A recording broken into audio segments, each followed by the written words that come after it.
शेतकरी मित्रांनो, तुमच्या सर्वांचं पुन्हा एका नवीन व्हिडिओमध्ये स्वागत करतो।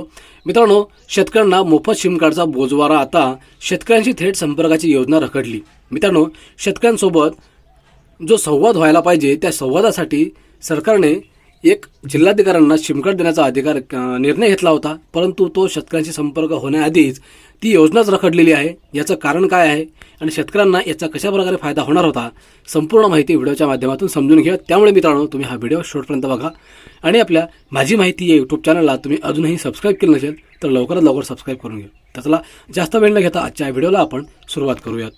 मित्रांनो, शेतकऱ्यांचा कृषी विभागाशी संपर्क कायम राहावा, बदलीनंतरही अधिकारी आणि शेतकरी यांच्यातील संवाद तुटू नये यासाठी राज्य शासनाच्या कृषी विभागामार्फत क्षेत्रीय कृषी अधिकाऱ्यांना कायमस्वरूपी क्रमांकाचे मोफत सिम कार्ड वितरित करण्यात आले आहे। मात्र या सिम कार्डसाठी स्वतंत्र मोबाईलची सुविधा उपलब्ध नसल्याने जिल्ह्यातील सहाय्यक कृषी अधिकाऱ्यांकडून ही सिम कार्ड स्वीकारण्याची प्रक्रिया अद्याप रखडली आहे। परिणामी शेतकऱ्यांसाठी महत्त्वाची ठरणारी ही योजना सध्या तरी अंमलबजावणीच्या प्रतीक्षेत आहे। शासनामार्फत शेतकऱ्यांसाठी राबविण्यात येणाऱ्या विविध योजना, अनुदान, पीक संरक्षण, हवामान सूचना तसेच शेतीविषयक तांत्रिक सल्ला यासाठी शेतकरी मोठ्या प्रमाणात मोबाईलद्वारे कृषी अधिकाऱ्यांशी संपर्क साधतात। मात्र अधिकारी बदलीनंतर मोबाईल क्रमांक बदलल्याने शेतकऱ्यांचा संपर्क तुटतो। हीच अडचण लक्षात घेऊन 2 महिन्यांपूर्वी कृषी विभागाने क्षेत्रीय अधिकाऱ्यांना कायमस्वरूपी क्रमांक असलेले मोफत सिम कार्ड देण्याचा निर्णय घेतला। यानुसार जिल्ह्यातील कृषी अधिकाऱ्यांसाठी मोफत सिम कार्ड प्राप्त झाली आहेत। तथापि शेतकऱ्यांशी थेट संपर्कात असलेल्या जिल्ह्यातील सहाय्यक कृषी अधिकाऱ्यांनी ही सिम कार्ड अद्याप स्वीकारलेले नाहीत। कारण शासनाकडून सिम कार्ड देण्यात आले असले तरी त्यासाठी स्वतंत्र मोबाईल फोनची सुविधा उपलब्ध करून देण्यात आली नाही। मित्रांनो, डिजिटल सेवेवर परिणाम। सध्या कृषी विभागाचे कामकाज पूर्णतः डिजिटल झाले आहे। शेतकऱ्यांची नोंदणी, पीक पाहणी, अनुदान प्रस्ताव, विविध योजनांची अंमलबजावणी यासाठी 35 ते 40 मोबाईल ॲप्सचा वापर सहाय्यक कृषी अधिकाऱ्यांना करावा लागतोय।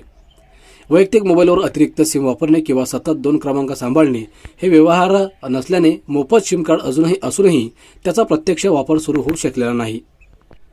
जिल्ह्यातील कृषी अधिकाऱ्यांसाठी मिळालेल्या मोफत सिम कार्डपैकी शेतकऱ्यांशी थेट संपर्क असलेल्या तब्बल 187 सहाय्यक कृषी अधिकाऱ्यांनी ही सिम कार्ड स्वीकारण्याची प्रक्रिया अद्याप पूर्ण केलेली नाही।